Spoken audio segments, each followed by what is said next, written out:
Eu sou o Bruno Vieira e sejam todos muito bem-vindos ao Olimpismo em Foco, o canal que mais fala sobre esportes no Brasil.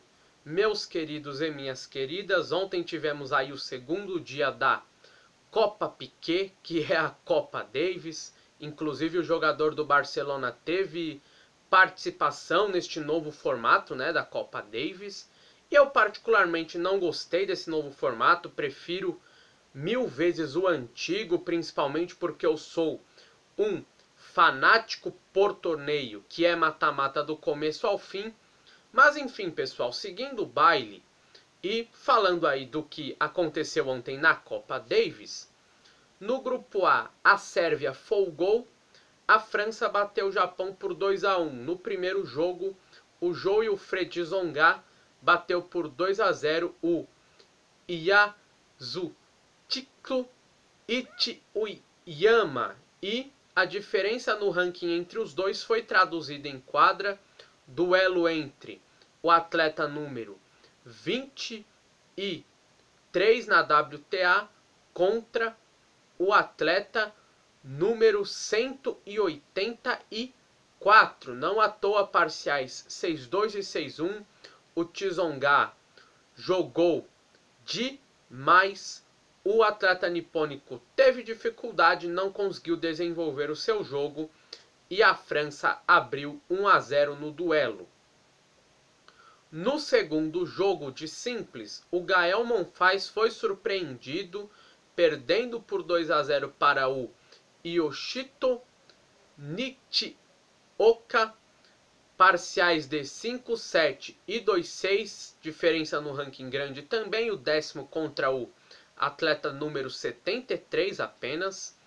No primeiro set, jogo de muito equilíbrio, 5-5, mas na primeira chance de quebra, o atleta nipônico conseguiu essa quebra, abriu 1-0, e no segundo set ficou nítido que o Monfils sentiu essa quebra do Yoshito e o Japão empatou o duelo em 1-1 nas duplas, que foi resolvida a parada.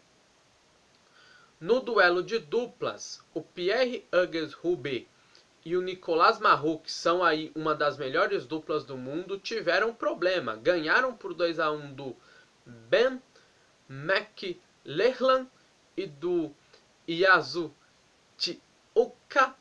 Ichiyama, mas um jogo travado, parciais de 6-7, 6-4 e 7-5 para a dupla francesa.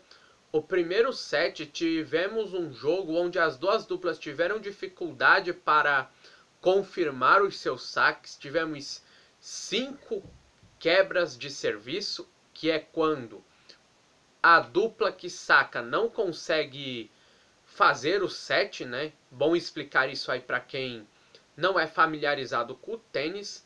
Mas enfim, o set foi se desenrolando ali com essa alta tensão das duplas que não conseguiam confirmar serviço. No fim das contas, no tie-break, o Japão abriu 1-0 nesse jogo com um 7-4. No segundo set, no segundo game do set, a dupla francesa teve uma chance de quebra que não conseguiu. No sexto game, também teve outra chance de quebra. E finalmente no oitavo game, essa quebra veio. Foi uma quebra muito bem-vinda e acabaram conseguindo com essa quebra uma vantagem aí razoável e fecharam o set em 6-4. No terceiro e último set, teve 3 chances de quebra no fim do set e 2 para a dupla francesa, 1 para a dupla do Japão. Mas a verdade é que essas quebras não vieram. A quebra que veio foi muito favorecedora para a dupla francesa, que conseguiu vencer o set, conseguiu vencer o jogo, e a França conseguiu aí vencer o duelo sofrido. Eu esperava um duelo mais tranquilo, mas a França conseguiu a vitória na sua estreia na Copa Davis. No grupo B da competição, a Croácia não jogou. Espanha bateu a Rússia por 2-1. No primeiro jogo, o Roberto Bautista Agut perdeu por 2-1 para o Andrei Rublev. Esse jogo foi o duelo do nono contra o 23º na ATP. Parciais de 6-3 para o Agut, depois 3-6 e 6-7 para o Rublev. No primeiro set, o Rublev teve chance de quebra logo no primeiro game. Essa quebra não veio e o Agut chegou a abrir 4-1. Conseguiu uma bela gordura, mas acabou que o Rublev conseguiu de algum modo voltar para o jogo, jogando bem. Mas no fim das contas o Agut acabou sabendo contornar bem esse retorno do Rublev para o jogo, conseguiu confirmar seus dois serviços seguintes e conseguiu abrir 1-0 no jogo. No segundo set da partida, no penúltimo game, o Rublev conseguiu uma quebra, estava 3-4 para ele, né? E essa quebra foi fundamental, a única chance de quebra que um dos dois tenistas teve no game. Essa quebra fez o Rublev ganhar força na partida e fechou aí em 3-6 o segundo set. No terceiro e último set, tivemos um jogo onde todo mundo teve facilidade até para confirmar serviço. A dificuldade de quebrar estava muito grande, mas no tie-break o Rublev aplicou um 7-0 impiedoso e ganhou o jogo por 2-1, uma vitória espetacular de virada do russo. No segundo jogo, o Rafael Nadal bateu por 2-0 o Karen Khachanov, parciais de 6-3 e de 6-4.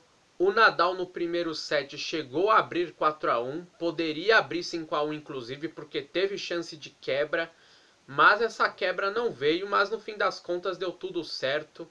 E no segundo set o Nadal soube controlar bem o jogo, o Khachanov teve bons momentos, teve chance de quebra e no fim das contas a vitória do Nadal foi merecida, porque ele desenvolveu melhor seu jogo durante a partida, empatou o duelo para a Espanha, duelo aí entre o primeiro contra o 17º no ranking da ATP, e uma vitória gigantesca do Nadal.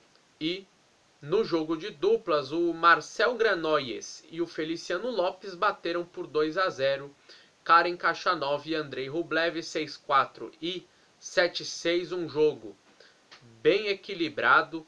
Inclusive no primeiro set tivemos no nono game 5 chances de quebra para o Granollers e para o Lopes. Eles não aproveitaram nenhuma dessas quebras e mesmo assim conseguiram ganhar o set. No segundo set, um jogo muito disputado, todo mundo teve facilidade de confirmar seu serviço, inclusive. E no tie-break, um tie-break de muito equilíbrio, mas o Granollers e o Lopes ganharam por 7-5, venceram o jogo por 2-0 e a Espanha ganhou o confronto por 2 games a 1, ou 2 jogos a 1, aí se você quiser falar de uma forma melhor, vamos dizer assim. No grupo C, a Alemanha não jogou e tivemos um duelo América do Sul. A Argentina bateu o Chile por impiedosos 3-0. No primeiro jogo, Guido Pedia 2 e Nicolas Jarry 0. Duelo do 23º contra o atleta 77 na ATP. 6-4 e 6-3 nas parciais. O primeiro set, o Guido Pedia chegou a abrir 4-1.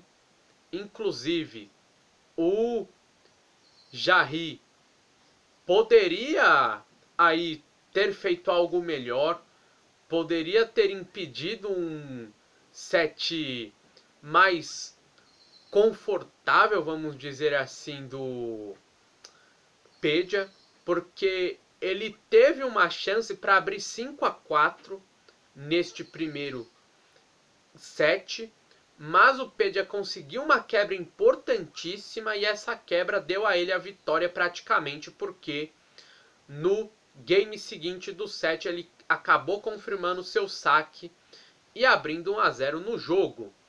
No segundo set, o Pedia abriu 4-3 e no 5-3 ele conseguiu essa quebra. O Jarry se confirma, empatava ali 4-4, o jogo ficaria equilibrado, mas não foi o que aconteceu. Essa quebra também foi importante para o Guido Pedia conseguir uma vitória extraordinária no segundo set. Soube desenvolver seu jogo melhor e principalmente soube matar nos momentos cruciais do jogo e abriu 1-0 para a Argentina. No segundo jogo, Diego Schwartzman bateu por 2-0 Cristian Garin, duelo do número 14 contra o número 33 no ranking ATP, e duplo 6-2 para o Schwartzman, que dominou o jogo. O Cristian Garin ficou mais perdido do que surdo em bingo de quermesse e a vitória foi muito merecida. A Argentina liquidou a fatura já nesse duelo de simples, abriu 2-0, são só 3 duelos.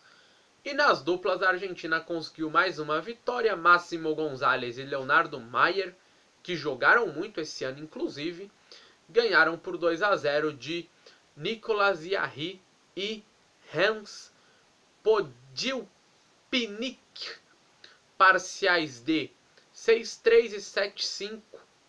No primeiro set tivemos um jogo com muitas chances de quebra, apesar da dupla argentina ter conseguido desenvolver melhor seu jogo, não à toa fechou em 6-3.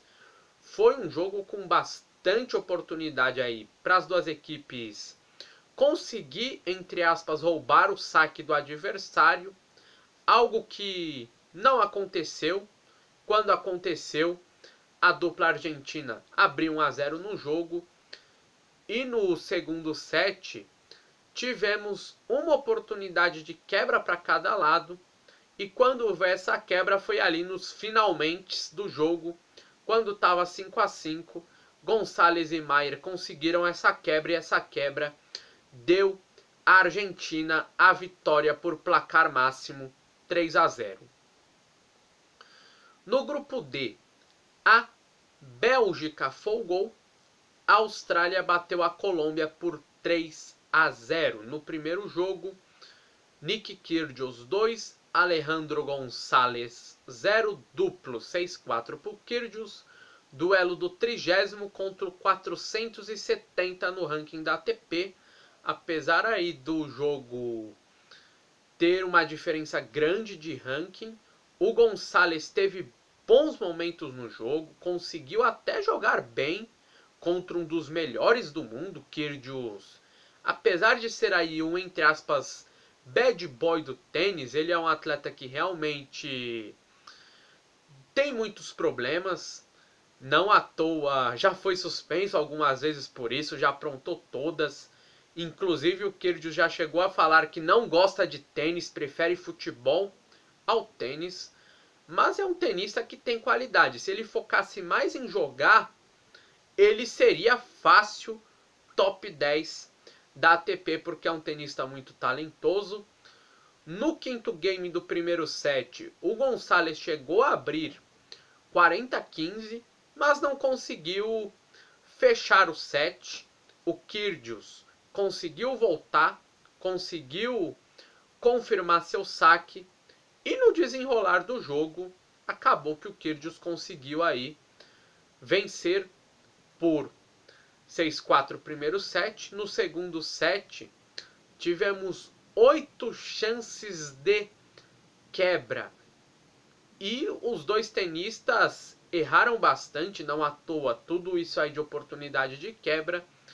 No sétimo game, o Kyrgios conseguiu essa tal quebra e 3 match points teve o Kyrgios. No terceiro acabou fechando o jogo, mas o Alejandro Gonçalves foi um gigante, jogou muito bem contra um tenista muito melhor ranqueado do que ele, e foi uma vitória ali do Kyrgios nos detalhes.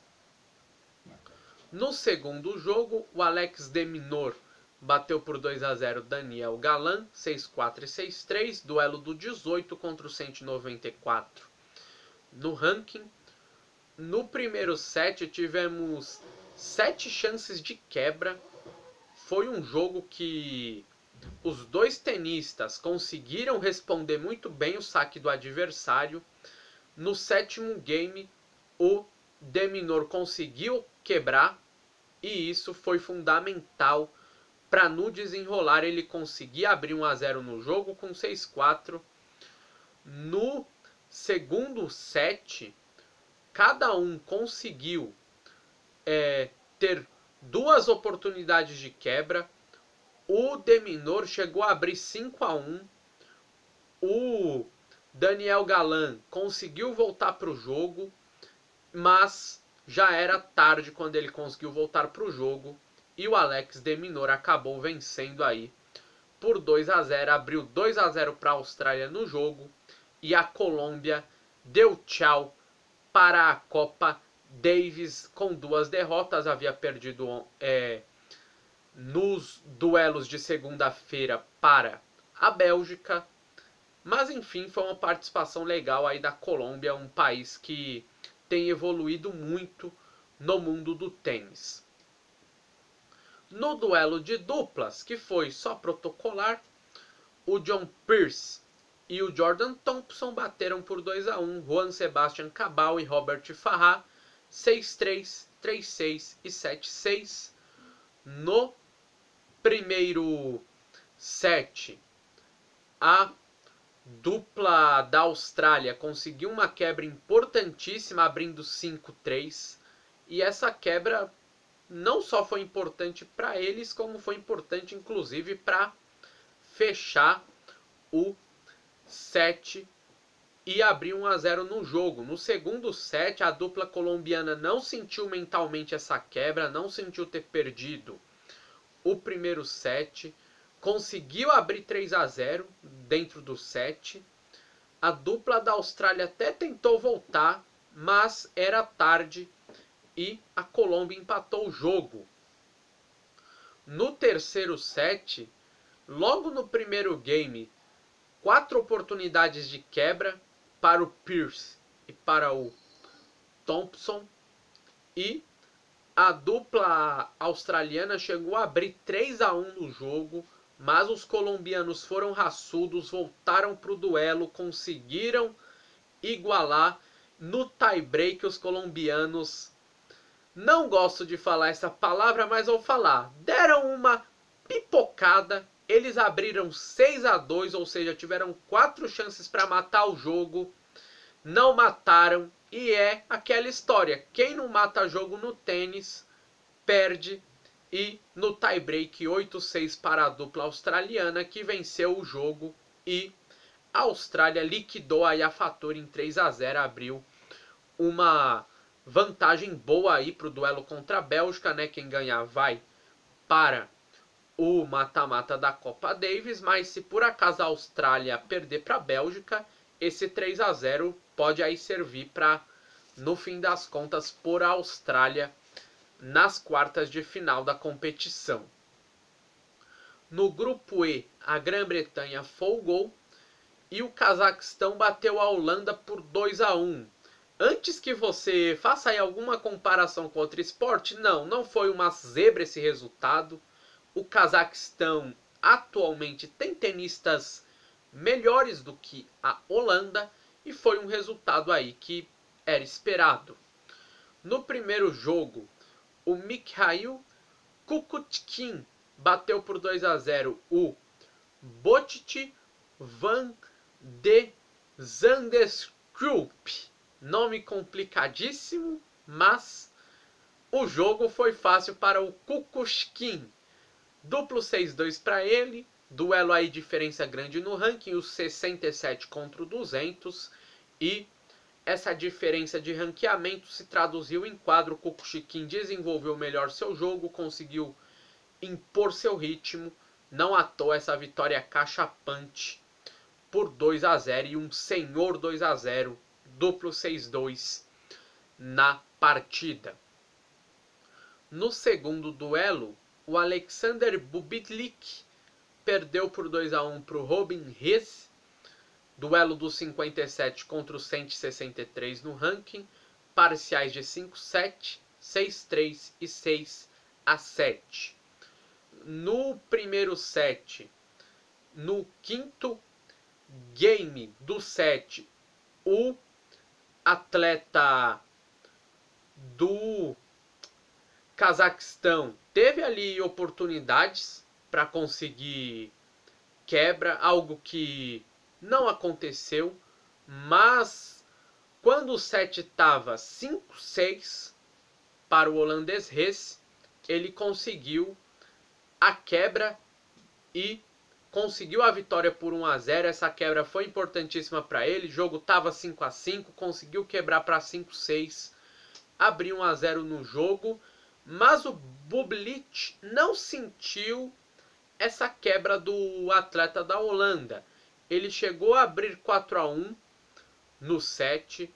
Quando estava 5-3, o Haase teve 3 oportunidades para quebrar, abrir 5-4, de repente poder fechar o jogo em 2-0, né, já que ele ia sacar, poderia ali empatar, né, a partida no set, mas não foi o que aconteceu. O Haase perdeu essas oportunidades e ele sentiu, não à toa, tomou a quebra. E no terceiro set, no jogo em si, não tivemos ali chances de quebra, todo mundo teve tranquilidade para confirmar seu serviço. O Haase abriu 4-1 no tie-break. O Bublik conseguiu voltar para o jogo, mas no fim das contas a vitória do Haase por 7-5 no tie-break deu um empate para a Holanda no duelo.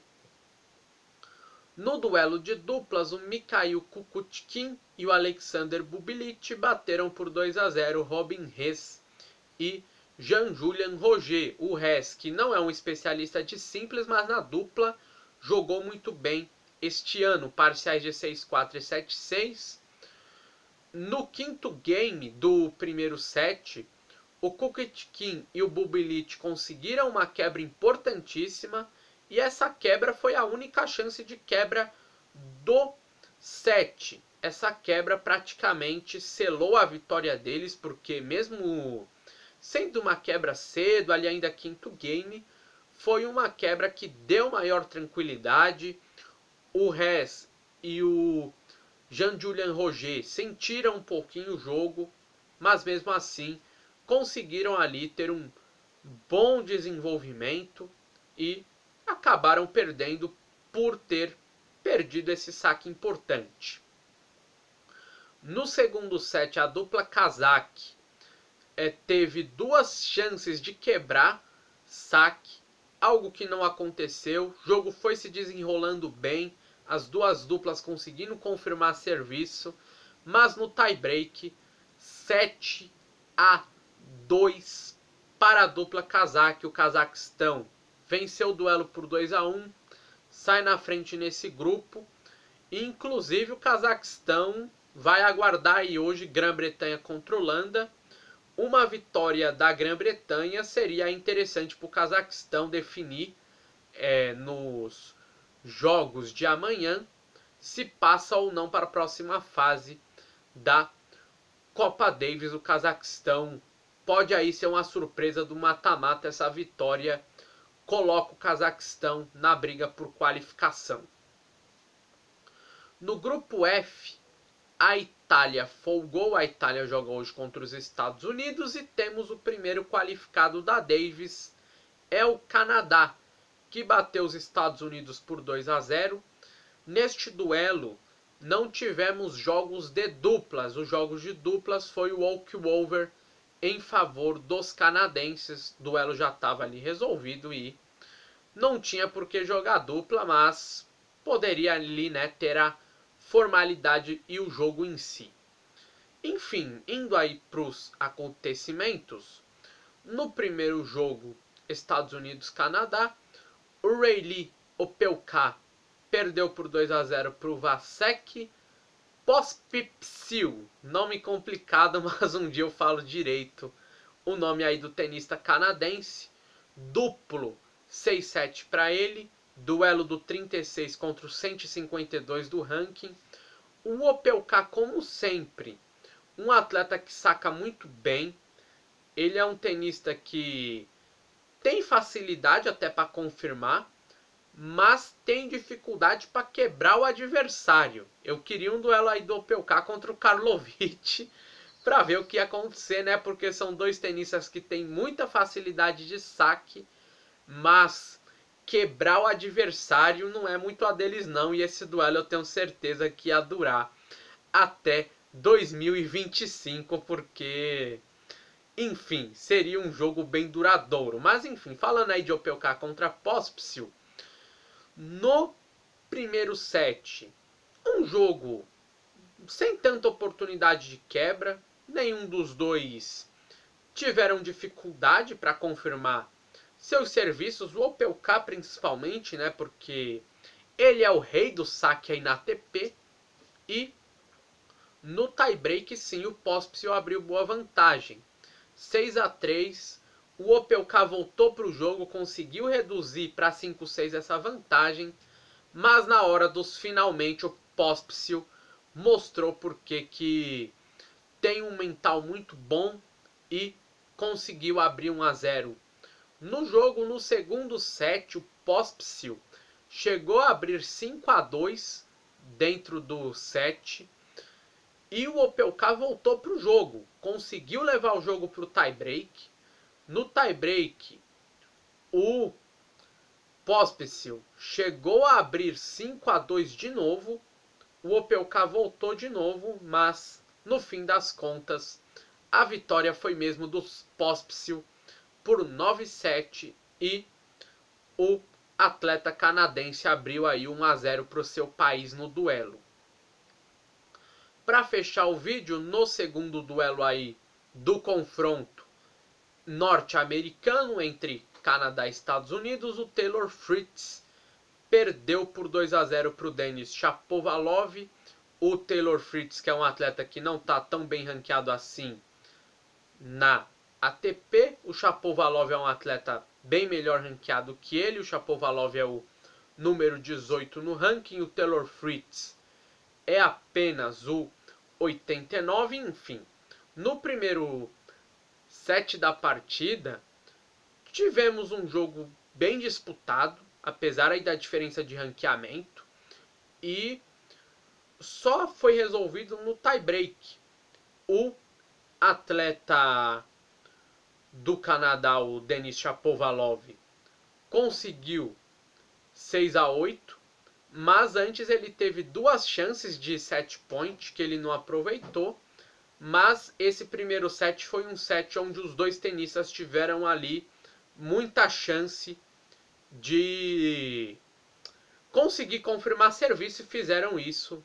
Conseguiram desenvolver bem seu jogo quando tiveram a bolinha para ditar ritmo. No segundo e último set da partida, o Fritz teve duas chances de quebra, mas ele não aproveitou essas chances.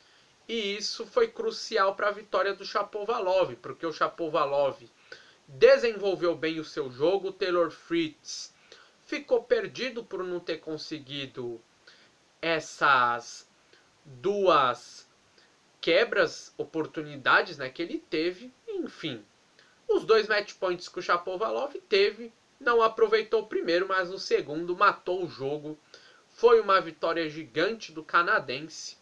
E o Canadá vai para as quartas de final. Olho no Canadá. O Canadá vai brigar pelo título da Davis. Tem um time muito forte. E é bom todo mundo aí que está na Davis tomar cuidado, porque a fortíssima geração do tênis canadense tá com tudo na Copa Davis. Esse foi mais um vídeo aqui do canal e eu espero que vocês gostem. Um grande abraço a todos e até a próxima. Olimpismo em Foco, o canal que mais fala sobre esportes no Brasil. Eu fui!